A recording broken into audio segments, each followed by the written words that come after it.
Hey everyone, welcome to Terms of Engagement. We're on episode 16. My name's Archon Fung. I'm a faculty member at the Kennedy School and director of the Ash Center for Democratic Governance and Innovation. And I'm Stephen Richer. I'm the former elected Maricopa County Recorder, and I'm now a senior practice fellow here at the Ash Center at Harvard Kennedy School. And as always, we're speaking as individuals, not as representatives of Harvard University, the Kennedy School, or the Ash Center. Yep. So today we're going to be talking about the human costs of the shutdown, of the federal government shutdown, and any other intros on that? Yeah, just how long has it been now? 28 days. Okay, because of course it started this month because the fiscal year of the federal government ended at the end of September. Right. And so the immediate cause is that the Congress needs to reauthorize the spending that bill that the Republicans passed, and they need enough votes to overcome a filibuster. So the Democrats blocked that, in part because they don't like provisions of the new budget that will increase people who have Affordable Care Act insurance plan premiums. Those premiums will go up for many, many people. And as a result of the shutdown, according to the reporting, 730,000 federal workers have been deemed essential, so they're going to work. 730,000 federal government workers are still working, but they are working without a paycheck. Right? Without a paycheck, and then 530,000, so 500,000 additional workers have been furloughed, so they're at home and not getting a paycheck. Okay, so they're not working, not getting a paycheck, wondering when they're going to be back in, but their jobs restart when the federal government gets funded again. That's right. And then so people understand, it is the understanding of the 733,000 people that they will get back pay for the work that they do. They have in the past gotten back pay. In the past, but the president has made some comments that suggest that. Right. So we don't know. But they should. Past results don't imply future performance right, in the stock market. I know we say this, but obviously it's very meaningful to those people, one of whom is my wife. And she's furloughed. She is not furloughed. She's working without pay because she's one of those. She is in the office. Yeah. Well, I'm sorry about that. And along with 750,000 others. So one effect of the shutdown is that many public services have either been slowed down or shuttered. A lot of people have been talking about food aid, and a primary program for that is called SNAP, the Supplemental Nutritional Assistance Program. Their benefits are scheduled to shut down in just at the end of this week. And I encourage people who haven't read it. Senator Josh Hawley of Missouri wrote a pretty powerful opinion piece in the New York Times today. And Senator Hawley writes that Saturday will be another grim milestone. That is the day that about 42 million Americans will lose federal food assistance. Congress must not let that happen. America is a great and wealthy nation, and our most important wealth is our generosity of spirit. We help those in need. We provide for the widow and the orphan. Love of our neighbor is part of who we are. The scripture's injunction is to remember the poor as a principle Americans have lived by. It's time that Congress does the same. So we're not going to talk about so much about SNAP. That's not our focus today. Our focus is on one of the headline areas of news that's not nutrition, which is about air traffic safety. Both TSA workers and air traffic safety controllers are considered essential workers. So they're in that 750,000 that is working without pay right now. Yeah, and as somebody who flies a lot, this is, of course, of great interest to me. But also of great interest to me is, again, the human side of this government shutdown, which does include those 730,000 federal employees who are working without pay. So to help us with both of those conversations, we've got a really great guest this week, and his name is Mr. Jack Criss. Jack Criss has been an air traffic controller for the Federal Aviation Administration, the FAA, for 16 years, and he has worked through 3 different government shutdowns, so this isn't new to him, while this is certainly of a longer duration than perhaps some of those in the past. Jack is from Dallas, Texas originally, and he is, I just learned, a Dallas Mavericks fan who grew up in Section 8 poverty and describes himself as a, quote, started from the bottom person, end quote. He's a proud single father to a daughter who's a straight A student and a freshman playing varsity sports. I learned that basketball. She's a guard at a private school in Arlington, Virginia. And he has recently made news because, like many federal employees, he is now juggling multiple jobs so that he can make ends meet. He has been impacted, obviously, in terms of his federal government pay, and he has turned to part-time work, including at DoorDash, door dashing to keep his family's finances afloat. So a man who has very little time has made some time for us to come onto this program. So welcome, Jack. Hey, thank you so much for having me. We really appreciate that. Very nice of you guys. Thanks. Yeah, great. And so to kick off this part of the conversation, we want to play a clip from a local news story, or a news story, I'm not sure if it's national or local, that talks about what some federal workers are going through right now in the shutdown, to tee it up. So Colette, if you could play that short clip for us. Workers waiting in long lines at this food bank in southern Maryland. I would have never thought in a million years that I would have been in this position to have to go to a food bank. Denise Blake says she drove over an hour to get here. When she finally arrived, they had run out of food. We have a cart ready for you out front. Fortunately, she did not leave empty-handed, but she still faces the harsh reality of not knowing how she's going to feed her family while she's not getting paid during the government shutdown. I don't want my daughter to see me crying. So Jack, what's your experience been like? Does that little clip resonate with you, or has your experience been really different? That resonates with me. Thanks for the question. More so because of peers of mine and stories that I've heard and anecdotes, and people have been pouring in information to me, particular to myself. You know, before I might end up having to, but before I would do that, I would rather just get out and DoorDash. And so I'll go out and hustle, just my heart and the way I'm built. I'll hustle as hard as I can before I go to the food bank. Not saying that anything is wrong with that, and not saying that I might not end up there. In fact, I could end up there, and I'm humble in that. But I'll go hard as I can. You know, I'll pick up a second job, just like others will, in order to try to mitigate the pain. It's not the fact that we won't get back paid, because it's highly likely that we will. Yeah. It's the fact that this time is different, because previously President Obama, he canceled his trip. It was the same time of the year he canceled his trip to overseas, and he stayed here lobbying for Congress to pass the CR. The current president, I think it advantages his agenda to not force Congress. I honestly feel like they're trying to rile the bases to get people out and vote more. And this is just a bad technique in order to get the voters interested in what's going on.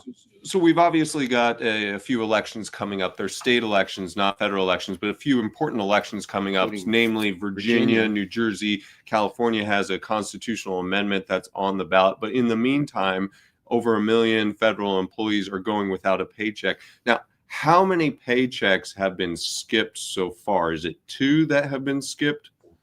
Just for us today, and then 1 day, so 8 hours on the last check. So 72 hours, you know, work week is 80 hours, 72, and then this paycheck has been skipped. So for people who aren't experiencing this, we are now in multiple paycheck periods without a paycheck, or with a diminished paycheck. And so for a lot of people, perhaps people can contemplate, well, hey, I could go a week without pay, or I might even be able to go a whole paycheck cycle without pay. But we're now beyond that. We're now beyond the 1 paycheck cycle without pay. And so really, I think it's pretty easy to understand. And I think most Americans can look at their own personal finances and say, that would be problematic. And it's especially problematic when there is no necessarily end in sight. Maybe it would be something if we said, hey, just give us another 3-5 days. But as you mentioned, you know, the president was on a trip abroad. He's, of course, necessary to this process because he would have to sign anything that Congress ultimately to passes. And so federal government employees are still in limbo. But speaking of federal government employees, you work in a pretty stinking darn important area. Can you tell us a little bit about what someone in your position within the FAA actually does? Yeah, absolutely. Someone in my position in the FAA is responsible for the separation of live air traffic. And I can give you so many different anecdotes. It just consider a job where if you make a mistake, if you have a mental slippage, if you forget about someone on the runway because you're distraught or because you're going through a divorce, or you don't know if you're going to be able to make your mortgage payment, or because your supervisor is hounding you, whatever, right? And you make a mistake, or if you tell somebody to climb through an altitude and there's another aircraft present, the pilot read it back incorrect, you missed it because you're whatever, distraught, or you can't everyone's different. Everyone's capacity to manage external factors vary depending on that individual. Some people may be able to compartmentalize well, whereas other people may not be able to compartmentalize as well. That could end up in a dangerous situation. In its most basic terms, your position is keeping aircraft safe, keeping them with enough distance between themselves so that there is no there's no accident. Yep. To avoid a collision. The purpose is to avoid a collision and issue safety alerts. That's our primary goal as air traffic controller. And for you personally, and then for people in your workplace that your colleagues in air traffic control, how well are you able to compartmentalize and, with the additional stress and then additional hours doing the other job that you're hustling with? And then what about the colleagues? How are they dealing with it?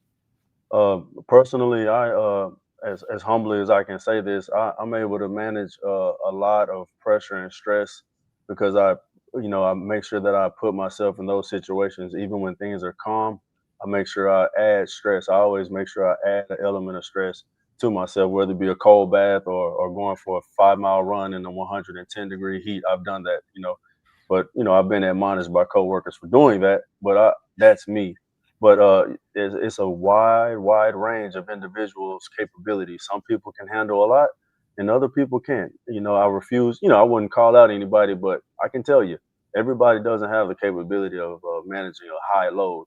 And that's why we do extensive training in Oklahoma City, extensive training once you get to the facility that you've been assigned. And then we do recurrent training, refresher training. The FAA has put things in place in order to help keep us as sharp as possible. But I'm telling you right now, from a personal experience, everyone's capability of managing that varies. And there's some people that don't do it as well, and there's others that do it better.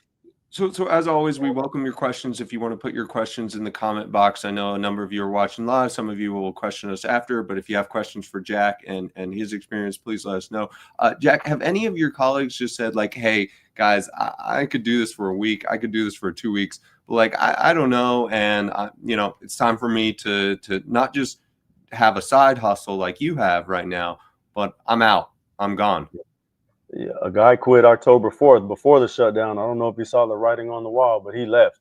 A young lady I'm actually giving coursework to in the classroom just last week told me that she just had a baby 7 months ago, and that her babysitter cost $2,000 a month, and she's wondering if she shouldn't have joined. She just joined 2 months ago, and she's wondering if it had been better if she not joined and was there spending time with her vulnerable baby versus giving that baby to a sitter and not necessarily knowing when the next time she'll get a paycheck. She's distraught. I had 3 young air traffic controllers come into, I'm like the OG, I'm the older guy. They came into my workspace. I want to say office, but I don't have one. They came into my workspace and were venting to me about they don't know how long they can go. And this is very tense. It's very hostile. I'm not hostile. It's very tense. And it's very stressful of a moment right now because of the unknown. We don't know when we'll get paid again, and they're not even having a conversation. They're not even sitting at the table talking about negotiating a CR. They're off doing their own things, and they're also paid as well. Congress is paid. Yeah. So two things. One, some members of Congress are taking their salaries, obviously, while other federal employees, with a few exceptions, are not obviously getting a salary. You also mentioned that one of your colleagues recently had a child. Now she's probably out of the maternity leave period, but another thing that I read about that's interesting and very hard is maternity or paternity leave is not being offered during the shutdown. So if you have your kid right now, you're supposed to go to work if you're there's essential? No paid maternity leave, right. or I guess just sort of it's like not even on the sort of book. So everything about the lives of federal government workers right now is topsy-turvy. Yeah, absolutely. You know, I don't want you to call out anybody specifically for sure, but one thing that's been reported is that there are travel delays because some air traffic controllers may be calling in sick a little bit more than before the shutdown. Do you see any of that happening? Are you feeling understaffed in the workplace because of a little bit increased absenteeism? Or you feel like, no, people at this point are still sticking with it. Everybody is kind of firing on all cylinders despite what's happening to them. So you're faced with the situation where you sit down. We're already short staffed, but you plug into the position, and you have planes all over the place that you're responsible for ensuring that everything goes perfectly, right? You're giving left turns, right turns, speed control, descents, climbs, clear for takeoff, clear to land, and everything has to be done right. That's pressure and stress on itself. You can just take that and put it into a box and call it pressure and stress. Then you add in the personal life, maybe the wife, maybe a divorce, maybe a court situation. Everyone has their own. Air traffic controllers are far from perfect. You know, sometimes we mitigate stress with a little bit of, a little alcohol. Not, on the job, we do it responsibly, but I mean, if you study alcohol, the stress response, normal human beings, Yeah. the stress response goes on even after you consume for days on end if you overconsume, and then they don't know when they're going to get paid again.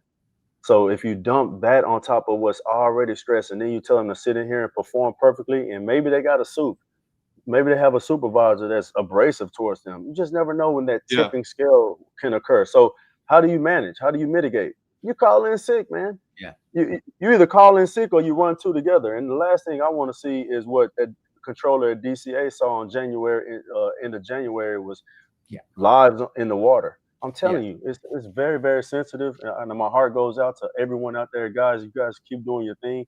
Jack is proud of you. Keep trying. Keep keeping them safe, and hopefully, man, this will end soon. Because so what you're saying is, I mean, you'd rather a colleague call in sick, right? If they need to take that day, then take that day. Don't be on the job where you're making these life and death decisions, and maybe you're impaired a little bit. For 2000%, yeah. And so I'm not in a position to make that. I can't say that. It's just my baby opinion. I'm just one little guy, right? Of course. But I urge you, if you're not feeling up to it, don't go try to separate live air traffic. If you're in despair or dismay, or if you're not feeling up to it, don't do it. So Jack, you're proud of your colleagues and you're proud that they're sticking through it, but you're giving that advice. But what would you say to younger Jack, or to somebody who's looking to enter this line of work, join FAA? Like, would this color your view of the job? Would you maybe say, hey, maybe you shouldn't join the FAA because you have to deal with stuff like this? Like, do you think that this will hurt the quality of employee moving forward, of air traffic control, or the number of employees? Air traffic controls, as you said, short staff, not only where you are, but nationally. Yeah, you guys are incredibly intelligent. And again, I want to thank you for bringing me on, because that is a phenomenal question. Great question. And I discussed this on CBS on Thursday night, and they aired it on Saturday morning. Great question, because no, and that's a very bold statement. No, I would not have applied. You can keep money. Yeah, high income. I appreciate it. No, there's zero way that I would, had I known what I knew now, that I would have applied. Now that's me, right? That's me. I got a degree.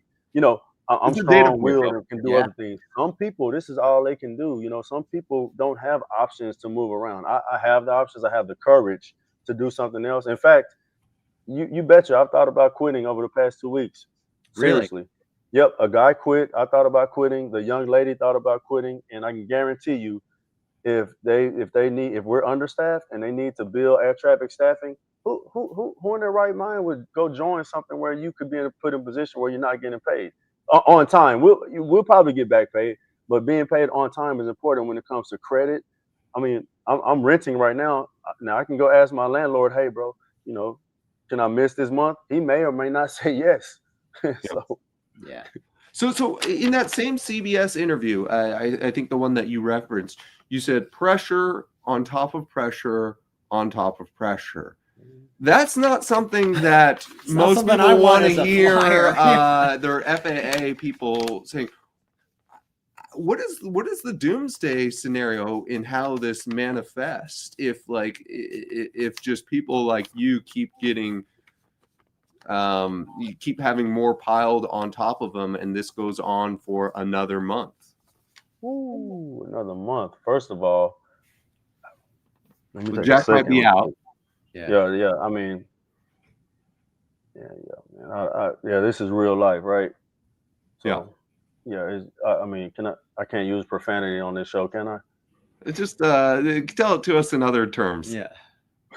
It's messed up, man. If it goes another month, I know 4 people that wouldn't make it personally. That would financially, and so they sacrificed a lot in order to be in the position they are. And we all know it's because politics. We all know it's not really like a true reason why they're playing that game. And also, don't make us come to work, But they can't do that, right? Because planes got to fly. But we're having to come to work still. That's the part that really ticks us off, is that we know some people are at home are going to get the same exact back pay, whereas we're at work and we're going to get the same exact back pay. But we came to work, so that's unfair in itself. It's un-American and it's unfair. Does this eventually mean that planes don't fly, or we have to greatly reduce the number of routes, or that or safety decreases?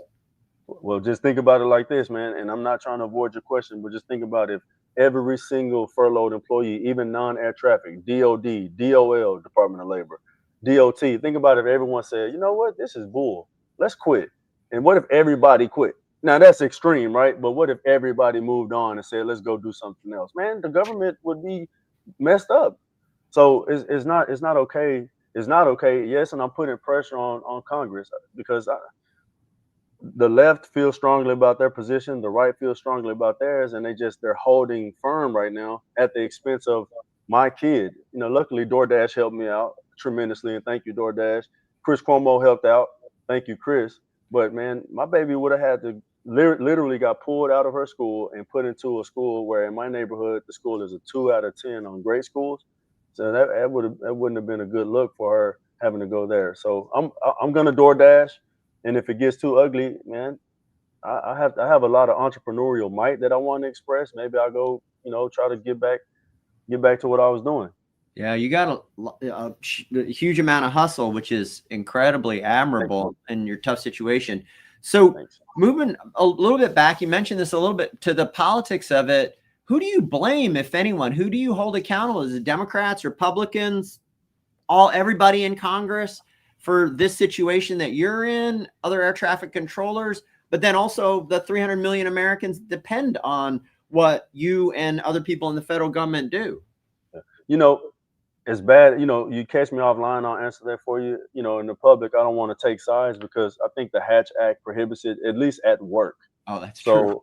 Yeah. I'd almost forgotten about the Hatch Act these days. Yeah, but I think it's limited to work, though. I'm not sure if I'm. You do your thing. Yeah, you got to do it. Yeah. So I refuse to pick sides. I do vote a certain way and I lean a certain way, but I'm more centrist than not. I mean, I really agree with my friend Chris Cuomo's perspective. Is like the fringes are, most people lie in the middle, whether they lean left a little right. Most of us are kinda in the middle. So I'm there, but we do need 5 Democrats to go ahead and vote yes on a clean CR to get the motion moved forward. But in that very same breath, because I don't think the Republicans are gonna give, I think they have more leverage. So if this is ever going to open, it probably would have to be the 5 Democrats to deflect in the Senate in order to get the CR passed. Yeah. What do you, if you could, without saying you should do X, Y, Z or person A is to blame, and I don't want to lead you there, but what would you say if all the members of Congress were sitting in front of you? What would you want them to know about people like you and your colleagues at this time? What would you want them to think about, members of Congress? They're stuck between a rock and a hard place. That gridlock is so difficult because I don't want to see people's insurance go up. No, But in that very same breath, I care about safety of air travel, and eventually, man, we have to do what we have to do. They would. So I would urge them to have a seat at the table and negotiate, find some middle ground. Maybe instead of from 500 to 2,000 premium increase, maybe it's a 500 to 1,000. I hate to see anyone's premium increase. Find some middle ground and then get the legislation passed. That's your job. And so I would just urge them to do that, because not only air traffic, but there are a lot of people that are not getting paid right now. Air traffic is just one department of one agency, right? It's a lot of people, and I feel bad for them. I want to stand up for them and speak for them with my tiny voice, as loud as I can, because I know they're hurting right now. Yeah. Thank you very much. And we're just about at time. Thank you very much. Can I ask one more? You want to? Yeah, do one more because it's in the chat. And sorry, Jack. I appreciate your indulgence. Oh, yeah. What would you say to people not in Congress, but just normal Americans who are saying, like, yeah, I see someone like I know some federal employees are trying. What would you say to them in terms of how they could help? The normal people to the people that are furloughed. Just like if they see the situation, they say, I want to do something. I want to help. Vote. Okay. All right. Be part of the political process. Care. Okay. Vote. Yeah. Because I mean, they could, people have been helping me out financially because my story has been told. So they've been helping me out financially, and I appreciate every last one of you guys. But man, I mean, it'll be difficult to try to help, everybody. I have no idea. This is very, very difficult. It's very intricate, and there's so many moving parts. There's no easy solution.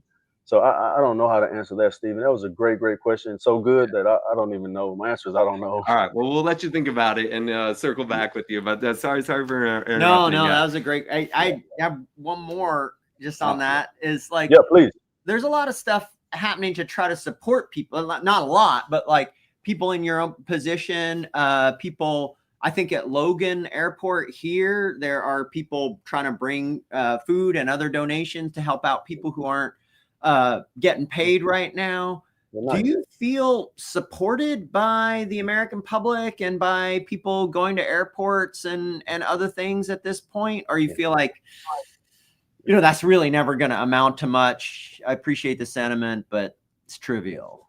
Yeah, I'm personally managing an exorbitant amount of anxiety, and I probably get a phone call from the FAA's flight surgeon because they don't play that word. I may have just gotten in trouble, but I don't care. I'm anxious, and it could lead to depression. I won't be able to medicate, so I have to figure it out on my own. This is an incredibly difficult time, but anybody that's reached out, said hello, and there's been a ton of people that have said nice things to me, that helps my morale, that boosts my spirit.